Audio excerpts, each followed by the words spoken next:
ሳትመጣ ከዚህ ቤት አልወጣም ብሎ ድርቅ እያለ እኮ ነው። ሰዓቱ እየደረሰ እኮ ነው። ቆይ አሁን ምን እናድርግ ነው? ይሄ ልጅ ዛሬ ያምራል። በጤናው አይመስለኝም እንደዚህ ያበደው። የሆነ የጠረጠረው ነገር ያለ ይመስለኛል። ምን? ቆይ ካሌብ ጠርጥሯል እያልሽኝ ነው? ዳሊና እዛ ክፍል ውስጥ መኖሯን አውቋል ካሌብ? ወይኔ ጉድ! ዳሊና እዛ ክፍል ውስጥ መኖሯን ካወቀ ካሌብ ይሄን ሰርግ ይሰርዟል። ይሄ ሰርግ ማይሆን ከሆነ ደግሞ እኔ ራሴን ነው ማጠፋው ዛሬ። ዳሊና ትናንትና እቃዋን ስትሰበስብ አይቻታለሁ። ከዚህ በኋላ እዚህ ቤት ተዋርጄ አልኖርም ብላ ወደ ገጠር ሄዳለች ብለን እንነግረዋለን። ቆይ ካሌብ ጠርጥሯል እያልሽኝ ነው እንዴ? ዳሊና እዛ ክፍል ውስጥ መኖሯን ካወቀ እኮ ካሌብ ሰርጉን ይሰርዟል። ይሄ ሰርግ ከሰረዘ ደግሞ ማሚ እኔ ራሴን ነው ማጠፋው። ይሄ ሰርግ በፍጹም መሰረዝ የለበትም። ይኸውልሽ የኔ ልጅ አሁን ገብተን በተረጋጋ መንፈስ ልናሳምነው ሞክራለን። ይሄ ሁሉ ልፋት ሜዳ ላይ መቅረት የለበትም። የእናትነት ስልጣኔን ተጠቅሜ ይሄ ሰርግ እንዲቀጥል ማድረግ አለብኝ። ረበታለሁ። በትላንትናው ላይ ሰርጉ ላይ መገኘት አልፈልግም ብላ እንደሄደች እኔ ራሴ ነግረዋለሁ።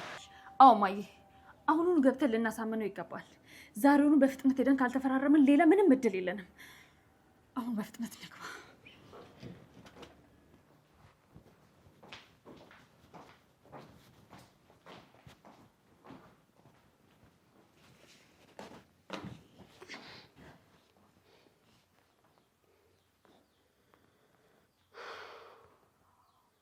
ልጄ ካሌብ እባክህን አታስቸግረኝ።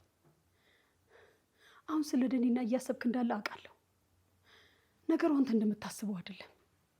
ይኸው ቤዛን ጠይቃት። እኔና እሷ እያየናት ነው ልብሷን ጠቅልላ ሄደችው ልጅቷ። ምን? ልብሷን ሰብስባ? በፍጹም ይሄን በፍጹም አላምንም። ደሊና እንደዚህ ባለ ትልቅ ቀን የትም ጥላኝ አትሄድም። የትም አልሄደችም።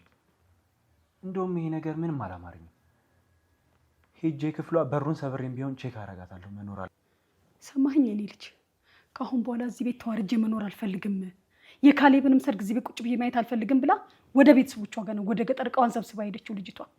ስልክም ደግሞ ማታነሳለ ማውራት ስለማትፈልግ ነው በቃ።